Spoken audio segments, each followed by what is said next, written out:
Indie games. They're coming out and I am excited for them. Look, we don't need an intro. I'm gonna show you 10 games which are releasing in 2025 and 10 games with no confirmed release date. Big Walk is a game which was first shown at the Game Awards in 2023. It's a multiplayer open world full of challenges, puzzles, and discoveries. I think that the world looks really fun to explore, and the dichotomy between the realistic graphics and the cartoony characters is pretty funny. I don't know what the actual goal of the game is, but it seems like a fun environment to just hang out and solve puzzles with your friends. Big Walk and the next 9 games that I'm going to mention are all releasing in 2025, so keep your eyes peeled. Ollie, kickflip, and grind your way through the 9 levels of the underworld in the Skate Story, a game about destroying demons and working with the devil to swallow the moon by skateboarding. The visual style alone has drawn me in, and if the movement is as satisfying as it looks in the trailer, this game should be one to look out for. Unbeatable White Label is a game that kind of took the internet by storm in 2021, and is now one of the highest rated games on Steam. But that was only a demo, advertising the Kickstarter campaign for the full game which is releasing this year. Unbeatable is a rhythm game similar to Muse Dash or Taiko, the one rhythm game I would confidently say I'm good at.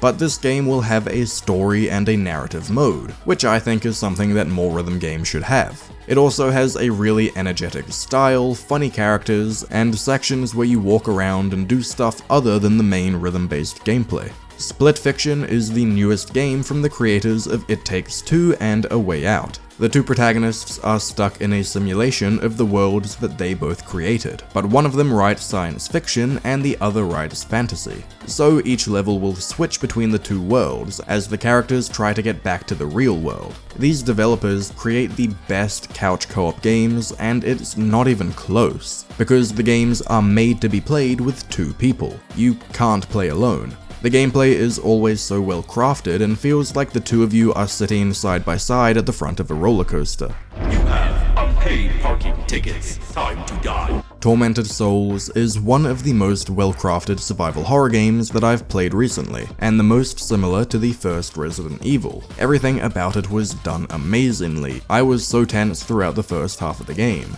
The camera angles, the layout of the mansion, the scarcity of saving and healing items. It was a bit rough around the edges at times, but most things were done great. Tormented Souls 2 is coming out soon, and if they can improve on the first one, it'll be an amazing game for the survival horror fans out there. Life is Strange 1 and 2 were developed by Don't Nod, but those developers aren't involved in the franchise anymore. However, they have a new game coming out very soon which has massive Life is Strange vibes. That's my favorite game, so I am very excited. Lost Records, Bloom and Rage will be released in 2 parts. Bloom and Rage, following the adventures of 4 teenagers starting a band in the summer of 1995. Though at the end of the summer, some unknown event caused them to stop being friends. After 27 years, they've been drawn together again for some mysterious reason. I'm expecting some great vibes, an intriguing mystery, and maybe even something supernatural.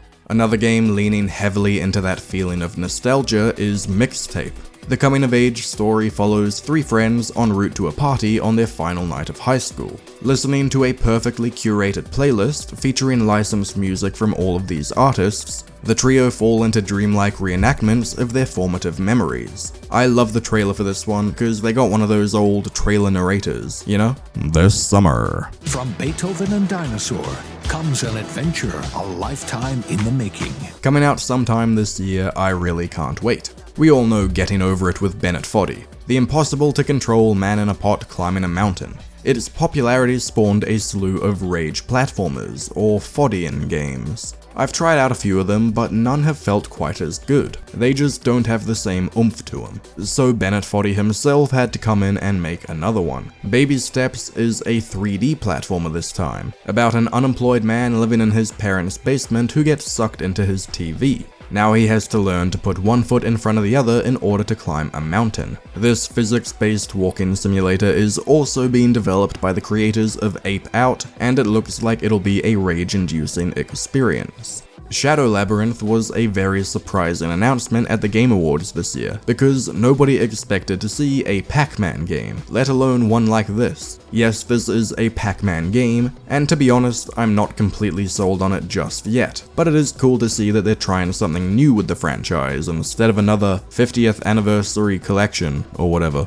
I know this one is not an indie game, but I have to mention Doom: The Dark Ages, because it might be the game I am the most excited for right now. I talk about my love for the new Doom games in this video here. id Software have gained my trust with Doom 2016 and Doom Eternal. I've replayed those games like 5 times each. I would buy this game no matter what. I don't need to be convinced, but it does look incredibly dope.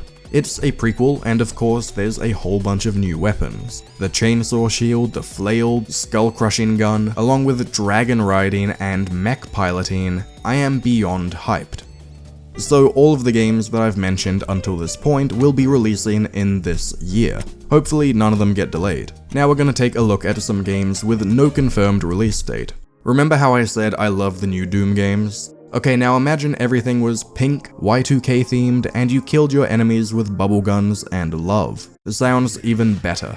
That game you're thinking of would be Incolatus Don't Stop Girlypop. This cutesy movement shooter is one of my most anticipated games. It encourages constant movement by making you deal more damage the faster you go. I love the commitment to the aesthetic here, with the flip phones, the love hearts, the pink everything, and the customization inspired by old Flash dress-up games. I will be playing this as soon as it comes out. 45 Parabellum Bloodhound is the next game from the creators of Valhalla. Very different game though. Instead of a chill vibes visual novel, we have what they call an active time action game, where tight positioning and chaining skills is the key to survival. From the trailer, I think the cinematography of this dark world looks great, and the combat promises a fresh twist on familiar mechanics. And from their previous game, I know the creators are able to make a really engaging cyberpunk world. Let's rapid fire through a few survival horror games, shall we? Ground Zero is set in a post-Meteor Impact South Korea. From the few images we've seen, I love the way this game looks. The streets and the lights all look really nice, and you have knives on your boots. Holston is more of a top-down or isometric survival horror, set in an eerie 90s Polish town. But during combat, the game switches to an over-the-shoulder perspective, which is really cool. I cannot wrap my head around how that works. Nightmare Operator is more action-oriented, aiming to fuse the tension of survival horror with the skill-based execution of fighting games. Next up we have Project C and Project D, which are 2 different games, both by Sam Barlow's studio Half Mermaid, the creators of Immortality and Her Story. What's interesting about these 2 games is that we still don't know anything, even their names. If you look at the Steam pages for the games, everything is heavily redacted. Sam Barlow is now one of those people whose work I will follow just based on their name being attached to it. The games are a complete mystery right now, so it's worth keeping an eye out for any new information. Glyphica is a Vampire Survivors-like typing game. Words are coming towards you and you have to type out the word to destroy it. You level up and get upgrades like faster shooting, different weapons, turrets, and more. I think typing is really fun because I'm pretty good at it, but the typing game genre is dead right now, so it's good to see a game like this. Glyphica is in early access right now, so it's one of the few games on this list you can actually play. Bloodthief is a melee FPS with movement and level design inspired by the old Quake games. I've been following the game ever since Blagus made his first devlog on YouTube. He makes these really good videos talking about the different bits and pieces he's adding to the game. He talks about what works, what doesn't, and showcases his learning along the way. His videos are really authentic, and it's interesting to see the game's development being documented like this. You should go check out his videos and play the Bloodthief demo, which just came out the other day. Finally, we have MINDWAVE. The characters in this game are all trying to win the MINDWAVE tournament and its massive cash prize. They need to compete in 1v1 battles of mental mayhem. In reality, you play a series of 5-second microgames, which change depending on your opponent. The art style and music and everything about the game is so energetic and bursting with life. It feels like they managed to fit so much into this short demo, and they definitely didn't cut any corners. It'll probably be a few years until we see the full game, but you can go play the demo right now.